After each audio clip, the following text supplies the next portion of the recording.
Good afternoon, Facebook and everybody watching on the internet. This is Blind Justice sitting on the streets of Aberdeen, on the sidewalk actually, here in Aberdeen, Washington, and it's out front of City Hall again. A later start today, but I had some friends sitting here earlier, so that was great. Appreciate you guys. And update on the ordinances, because this is day 15 of our peaceful protest, Resting is Not a Crime. We're protesting two new ordinances here in the city of Aberdeen. One that outlaws sitting or lying down on public sidewalks in the downtown area between 6 a.m. and 11 p.m.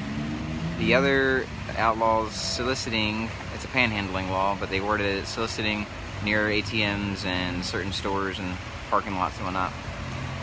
So clearly unconstitutional laws. We've been protesting now for, this is day 15. And I just got off the phone with the local paper, the Daily World, and it was asking them about the policy they had. Talked to the legal clerk that runs their legal ads, and just verified that they did run the ads for the city. And that's where this conversation is going right now, because the policy of the Aberdeen City and the Aberdeen Municipal Code for how to enact their new laws, their ordinances, it has a three-step process. One, that has to, get voted and approved by the council, pass a vote, which it did. Two, it's got to pass the mayor's desk, either him signing it or not signing it. It has the same effect as him signing it, right? Three is it has to get published. Now, I'm not sure if it says specifically in the local paper. I think the only wording that I remember when I checked the code was published. And so I was operating under, my understanding of that was it could be published on their website, on the Aberdeen Municipal Code website, or it's a link that they have that you can find on the city's website. But we got a letter from Eric Larson, the mayor, saying, he said specifically published in the local paper. So that's right there, if that is really the policy, is that it's published in the local paper before it to go into effect, is a violation of the First Amendment. Anybody?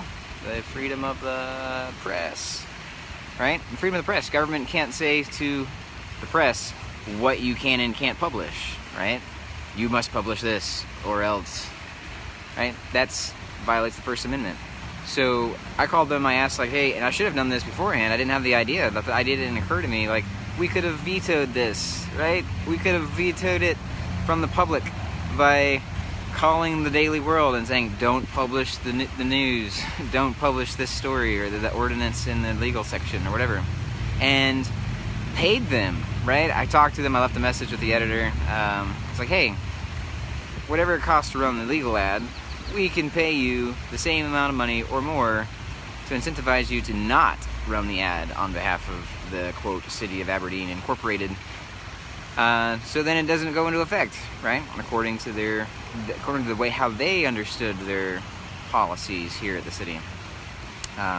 So that's interesting. I may have to do some further research on this, investigation onto how the city has been using or violating the First Amendment by making or paying. They pay, so they pay for it, right? The news agency, the local news, can choose not to, but the fact that it's part of the policy at the city level on how the ordinances go into effect is a violation of the Constitution. Because if no local news agency wants to publish it and say, no, we're not going to do that, then basically it's a veto, right?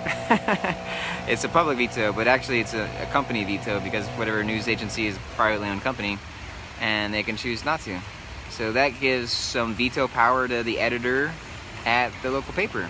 He's got veto power, right? More veto power than the mayor. The mayor didn't have that kind of veto power, because if he doesn't sign it, it goes into effect like he did, sign it. But the other option the mayor could have done was to write his revisions and corrections or suggestions and send it back to the council to get discussed and voted on again. So that's not even really a veto, it's more of like a delay.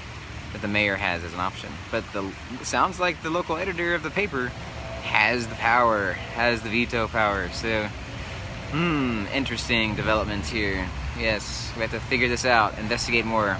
Please do your research and let me know what you think. It's pretty crazy. All right, we'll be out on the streets all day and posting updates on our location. Peace and love, everybody. Deo Presso Liber.